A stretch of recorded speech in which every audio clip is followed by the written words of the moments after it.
Welcome to Beyond My Crisis. I'm your host, Ron Rosnick. And I'm Vivian Gaspar. Today we have Tuon Menella. She is a survivor of the Khmer Rouge Cambodian Genocide War, which ended in 1979. As a refugee of war, she made it to America at the age of 9, not speaking a word of English. She is also a survivor of domestic violence, has thrived, and is now a successful CEO and founder of a consulting company. She believes that her strife and domestic violence are events from her past, which do not define who she is. She has a passion to help others out of their abuse and to make what seems impossible, possible. It is amazing how much courage you've demonstrated essentially your entire life. It must feel wonderful, and thank you so much for being with us here today to be a shining example that just because you've gone through some really unfortunately difficult situations, it does not need to define you the rest of your life. Well, thank you for having me here. I appreciate that and allowing me to get my message out today. Very important. So how did you make it through all of this strife? What was in your mind during these times?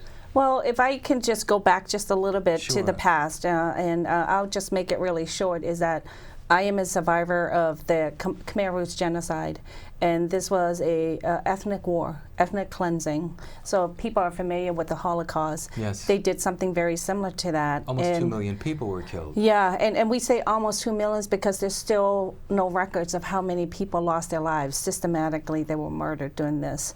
And I was just a child at that time. How old were you? I was anywhere between, it started at 5, and by the time the war ended in 1979, I was 9 years old. And we were in school one day, we were learning, things were thriving, and next thing you know, we've got new people taking over, and we couldn't wear color anymore. We had to wear black. And we had to cut our hair short, and we had to do different salutes, and we were just not allowed to go to school anymore. We were given axe and machete to go clear wood. And they separated the mom from the dad, the boy from the girl, all different separations and into the group. So I guess I was put into a concentration camp type of thing. Yes. And it's all different groups. And these were all systematic, and this is why they were able to kill so many people in such a short period of time. And how did you survive this then? By sheer luck, I believe that there's a reason why certain things we just do not perish, right? My mom and dad, we got shot at multiple times. We got shot at from the cannon, we got shot at from the helicopter, and we were in trenches. And I even got a cut here from a machete during that time as part of in the wartime. And I meant to live this long to help other people. That's the only thing I could say. Great, which is part of your mission, to make the impossible possible for victims of domestic violence and other types of abuse. Right, so I know what it's like to be so hungry and be so scared and not know which way to go. And we escaped from there. We went to Thailand a lot on foot. I mean, one day I'm going to write a book about it. But we escaped into Thailand, and unfortunately I lost my sister at that time. Your younger sister. My younger sister, due to starvation and disease. And around that time, the United States had some act that they were passing, and because of this act, we were allowed to go into a different country as part of refugee of war. And this is how, through a lottery system, I ended up in the U.S. You are definitely a survivor and an example for other people that are in a situation that may seem hopeless. We'll be right back, and we're going to talk about how to know if you're in an abusive situation and what you can do to start uplifting yourself. Roughly half of Americans are concerned about their financial well-being. Nearly a third of Americans have less than $10,000 in savings. Last year, 77% of taxpayers believe they benefited from using a professional tax preparer. Are you worried about your financial situation? It only takes one snowflake to cause an avalanche. Don't let taxes sneak up on you this season. Kendall Ludden, CPA, tax preparer and refund strategist. Welcome back to Beyond My Crisis. We're here with Kim, and she's been telling us this amazing story of courage escaping the horrible genocides in Cambodia. But when you came to America, please tell us what happened next with your family. Sure. We came into America. It's a great land. Everybody wants to come to America to this day. I'm not surprised. But when we came to America, I didn't speak any words of English. I was 9 years old, and I was the butt of everybody's joke. And the Asians were the community that came in sort of after the Italians, the French, and the Irish. So a lot of racism was toward the Asian people. So I don't think I'm an unpleasant person or a mean person, but because I was different, there was so much racism. They used to follow me home just to tell me to go back to China. And this is in California. This is in California. And I keep saying to them, look, I'm not from China. And other times they say, go back to Japan. I'm from neither countries. And thankfully today we see in towns, there's signs, stigma-free town, Yeah. which kind of reinforces that we have to be more accepting of people. Absolutely. How did you get through the stigmas that you were? Well, I had to like learn how to talk tough. I had to swear like a sailor. And I also told a lie. I said to them, look, I am a cousin of Bruce Lee. He's my cousin.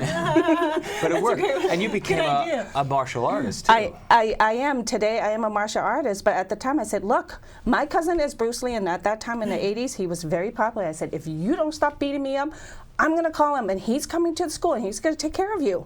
And we all knew Bruce Lee back then. It did. It really helped. That was very smart. I faked a couple of moves, and they believed me, and they left me alone. Oh, finally. very That's smart. good. But then something else happened. You, Yeah. at 17 years old, Yeah, I you grew wound up up- getting married. Yes, I did, and that's because my father died of brain aneurysm. He died very, suddenly. He died. He had a business, and it was thriving, and he had this brain aneurysm. I don't know if you're familiar with that. It can hit you at any time. Yeah. There's no warning signs, and he died very suddenly, and it just sort of destroyed all of us. When you were 17? When I was 16, When you were 6. and my mom was now left with 5 children, speaking not very much English because my father took care of everything, and now she had to take care of all of us. And so in the Cambodian tradition is that marrying young through arranged marriage is not an uncommon thing. Actually, Sure. it's still practiced today in India, Yeah. but in the Indian community, this is supported. You have the whole village. If Yes. anybody does And anything it takes a wrong, village to raise. you get grandma coming with a stick. Yes. That wasn't the case for me. My mom did an arranged marriage, picked this gentleman to marry me, and he seemed like the ideal guy. Very Cambodian kind, also. Cambodian Yeah. also, yeah. He went and prayed at my grave. That was the tradition. He said, I'm going to take care, at my father's grave, I'm going to take care of you, your daughter. I don't drink, I don't hit women, I don't smoke, I don't do this, I don't do that. So I believed it. And then he convinced me to move to Massachusetts, where I live And then today. what happened there? Well, this is where all the abuse started. The first year everything was great. But then after my daughter was born, she was 2 months old. This is when he showed his true sign. And what was that? What did that look like? Well, we got into an argument. I just had a C-section. When you have a C-section, your body's not strong. The staples just got removed. The stitches aren't really close Right. together. And one thing led to another. Next thing I know, he jumped on me on top of the bed. He pinned me down with 2 of my shoulders, and he proceeded to punch me. I mean, continuous punching. And my daughter was just next to me, and she was Was crying. your daughter in the bed? She was on the bed, Oh, and she was an crying. She was infant. 2 months old. Yeah, sure. And I didn't know what to do. I wish I know certain moves to take to get out of that, but I didn't, so he just had his way. And how long did that abuse last? It lasted over, that was the first. He did the stripping of taking away my confidence, taking away my Social Security card so I couldn't go back home to my mom.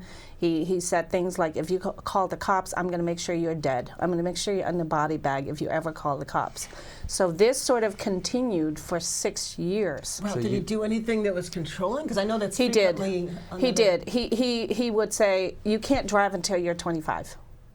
I'm not giving back your Social Security card. You can't go anywhere. So wherever I go, I had to go with him. But what I used to do is, because I love knowledge, I would wait for him to sleep because he worked 3rd shift. And when he sleeps, that is when I take my daughter and we walk to the library. And we would just do this a lot. And sometimes he wakes up and we're gone. He's freaking out. And sometimes he's coming after us, driving like a crazy person and stopping right there, about that much before, just a threatening way about to hit me. And he had an army knife. He's not in the army, but he had an army knife that he sharpened so sharp that you could split hair. And he used to take the back of the blade and he used to hold it, and he's like, look, you see how this is? people's neck is as easy to cut as it is a chicken's neck. So he used that to scare me, and it worked. Yes. Oh yeah. Intimidation, fear tactics. So the Fear circle of tactics. violence is not just physical harm, it's feeling threatened, Yeah. taking money away, control. Complete I control. was just about to ask you, did he do anything to oversee? Did you do the shopping, or did he control the money in the household I too? did the shopping. He controlled some of the money, but not all of it. But he would do things to sabotage interviews.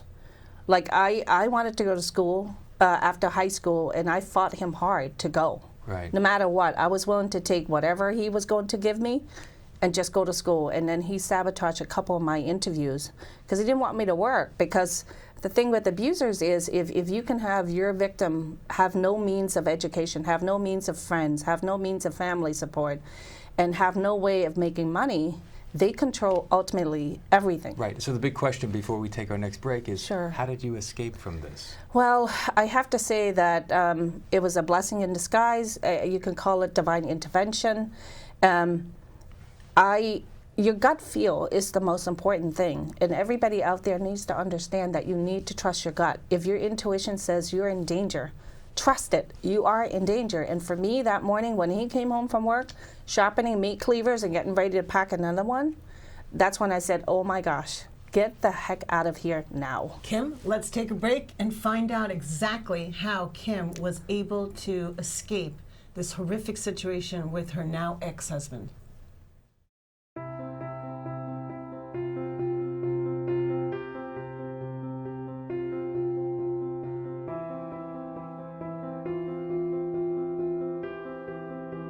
Anytime you can come into court and file for a change if there's a change of circumstances. We give an hour free consult. It's confidential. Find out what has to be done.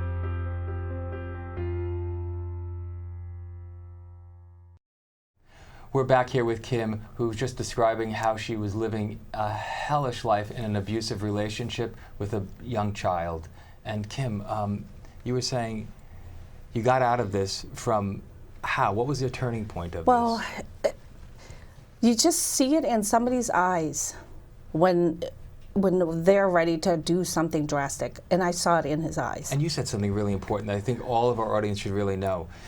When you're feeling abused, there's something in your gut Yeah. that we have to listen to Yeah. and get out of it. I mean, personally, I was in a situation of domestic violence, and Wow. my ex-wife physically assaulted me and did a lot of things. I have a final restraining order with her today, and I can understand that. But men as well That's right. are victims of domestic violence, and even we are apprehensive to try to do anything. There's a stigma about men getting out of that. So I could relate to what you're saying as a man. Thank you for sharing Yeah. that. Yeah, thank you for sharing that. It's just incredible that first you had to survive as a very young child this horrific genocide.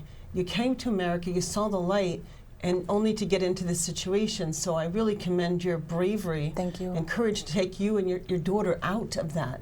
So what were the steps that occurred? Well, I actually, because it got so bad, I kept this to myself for the 6 years duration because I was embarrassed, I was ashamed, and I felt people didn't understand. I was ashamed that he was doing this to me, and I was ashamed that I let it happen to me. So I didn't say anything and go to anybody until I was very desperate. So I went to my managers at work, and they saw my mannerism. It was different. I was quiet, and they started saying, "What's going on? What's going on? Can we help? Can we help?" And because they did that, I opened up and told them exactly what happened. And I say this is sort of a grace of God, angel on earth. I had an employer. I call him Grumpy, affectionately. He's not at all grumpy, but he loves being called a Grumpy Scott. And he said, Kim, I have a place that you can go, a safe place you can go when you feel your life is threatened, and when you are ready to escape, you come back and you let me know, and I'll help you. And that was the turning point. And when that morning, when he came home with the meat cleaver, and he's getting ready to go to bed, and he's packing up another one, I just said, oh my gosh, get out, Well, get out, get out, get out. We understand that the statistics are scary. One of the leading cause of women's murder is domestic violence. Yes. Gone that unfortunate step too far. Absolutely. So you knew this was the moment. So what'd you do? You called your. You Actually, called Grumpy. I actually Grumpy, it's great. calmly, and I don't know. I don't know if you believe in angels. For me, it was like a voice in my head that says, "Remain calm, calm as can be." When inside, I'm trembling. So I went about taking my daughter to the bus stop. I packed up my stuff, go to work as usual. And that morning, I decided to grab my daughter's bike and stuck it in my car, and I drove like this to work. And when I went into work is when I said, this is what's happening, I gotta get out. I don't believe that I can live past 24 if I don't get out today. And how did you overcome the fear that he was not going to hunt you down at this point? Oh, the fear is there, and he did. He did do that. And that day when I packed up and left, I didn't know where I was going, but I knew I had to go. So that day I quit my job. I went and took whatever little money I had, spent 30 minutes packing whatever little possessions I had, 8 bags of trash, and dump it into my Volvo. And then the bike that I took in the morning, I gave it to him, and that's what he used. Unfortunately, he didn't tell me where we were going, so it was the bike that was the guiding for us as we were coming down on the road, on the highway, because that was the bike that would help guide us there. But today, we have many more things that we really know what we can do. I mean, Yeah. you lived in fear, you exited this relationship in fear, and you were potentially having a threat happen to you. Yeah. But now you have a business that you're consulting people on, you're helping people, you're telling them what Yeah. they can do to survive. And we're going to come back. We're going to come back and talk about your business, because it's not just that you survived the genocide in Cambodia, not just that you managed to entrust your employer, and there is employee intervention that now happened with him, Yeah. but then you found the courage to get more education and help other people with their businesses and become completely independent. Right. Yeah. So we Yes. want to come back and talk about your personal success story. Well, you're brilliant happy also. now. You're an Thank IT you. information technologies consultant, high level. So you have a great brain. And Thank you. we want to pick that and see how you can help people out there who are victims that need to get out, and you Absolutely. have the steps. And you're also in a very happily married situation now, right? I am. You're not one of those that thinks all men are bad, because you found a wonderful one. Yeah, no, there's wonderful men out there, and I just, by the stroke of luck and timing, my husband, David, is just amazing, wonderful. We've been married now for about 15 years. Wonderful. And Congratulations. thank you. And I wouldn't be where I am without him. And we have 2 great children. We have a daughter and a son together, so I have 3 total. And they're thriving. They're preteens right now, and my oldest daughter, the one that saw too much, when she was 6 years old, when I took her away because I wanted to give her options in life, and break the cycle of violence. And she's now a registered nurse. Excellent. Wonderful. Yeah, helping people, and she's worked in one of the prominent hospital in the country. And every single day, she is making an impact on people. Wonderful. Yeah. That only happened because you found the courage to take both of you out of that Exactly. situation. Yeah. We're going Thank to come you. back after this little break.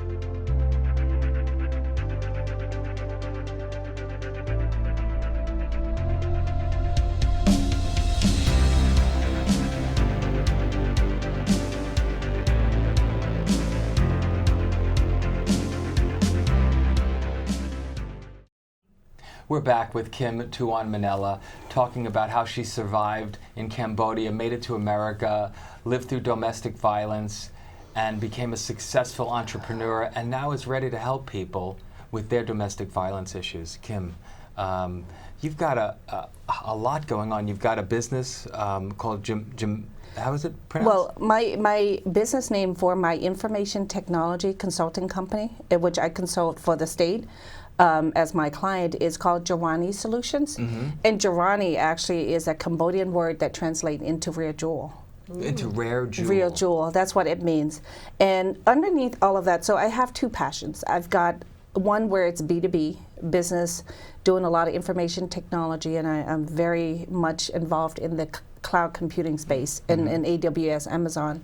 But I also have a personal side. I want to be able to help many people, not just one-on-one, but many people make a difference in their life. So I've developed for this is what I didn't have when I was going through all of this. I didn't have a resource to go like this. There are many shelters, but the program I put together specifically for somebody who's gone through it like myself. Gone through domestic violence. Domestic violence, and it's called, it's the WILL program, but it stands for Women Impossible Living Life Program. Women Impossible Living Life Program. Yeah.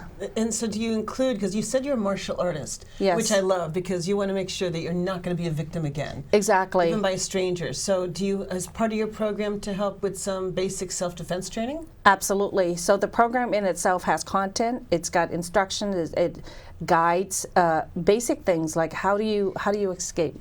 What are you going through at this moment? Those are just examples, but it's also self-development. It's supposed to also help with self-confidence building, getting clarity, getting purpose.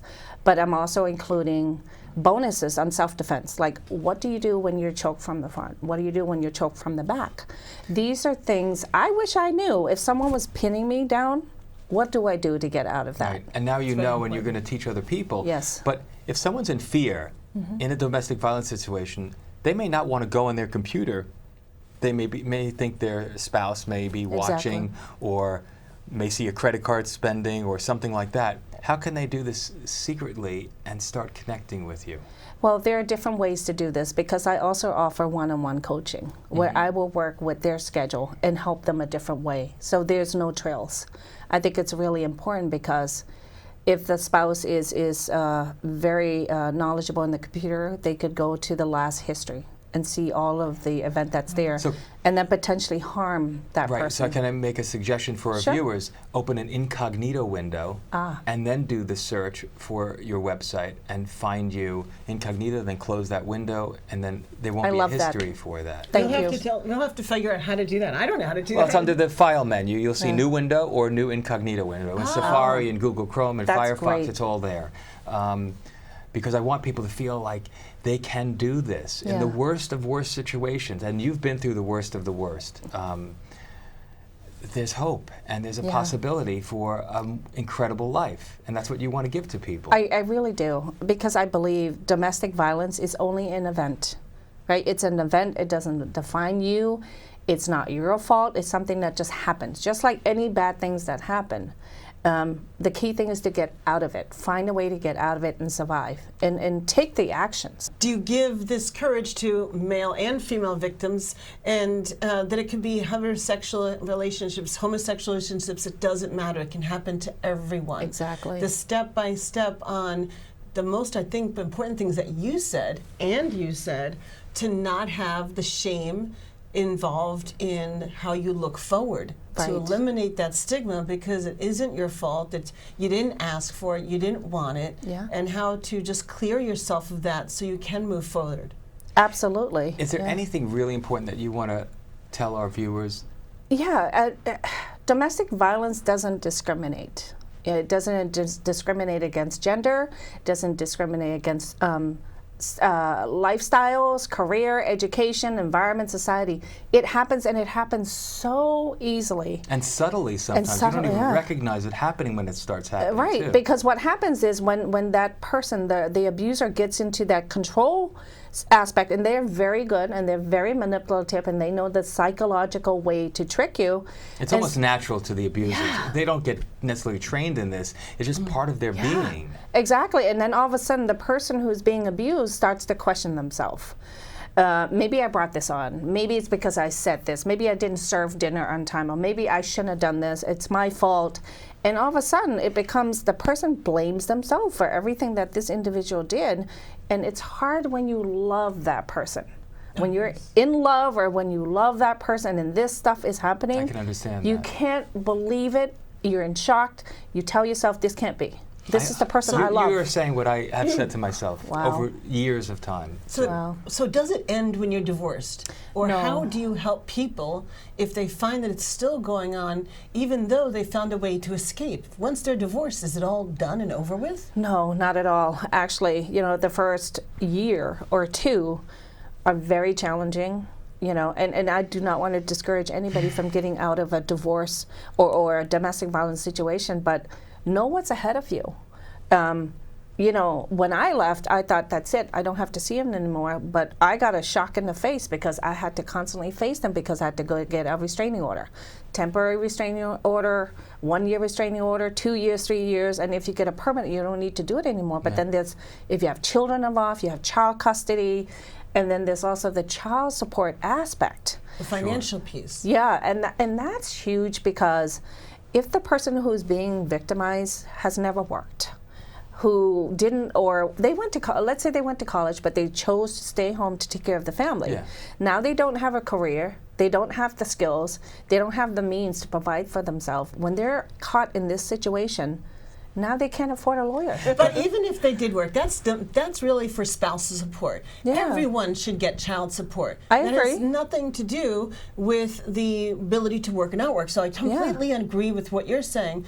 But it's being able to enforce that if you're the primary custodial parent, even after a divorce, you have the right to child support. But what happens with these abusers? They still want to hold on to control post-divorce. Yeah. What do you know about that? And it's almost like you're being abused again. It's like you just cannot end this and move on. It's like you got kicked, right? You got kicked, you got run over, and I'm just using this in theory. And all of a sudden you say, all right, you know what? I finally made the decision. I finally got out. I finally feel safe, right? I finally feel safe. And all of a sudden now you got to go through this whole legal system. And it's all about getting a great lawyer. Right? It's all getting a great lawyer. And money. You need money to get a great lawyer to be able to fight for you. Otherwise, you're going to get dragged through all of that. But not everybody. I want people to know that they have to do this to have a happy and positive life, to really impact their children as well. If they have kids, the reason why should be for the betterment of their kids. And having the hope that you've had, and you made your life, and other people have, and I have, I mean, everyone can do this.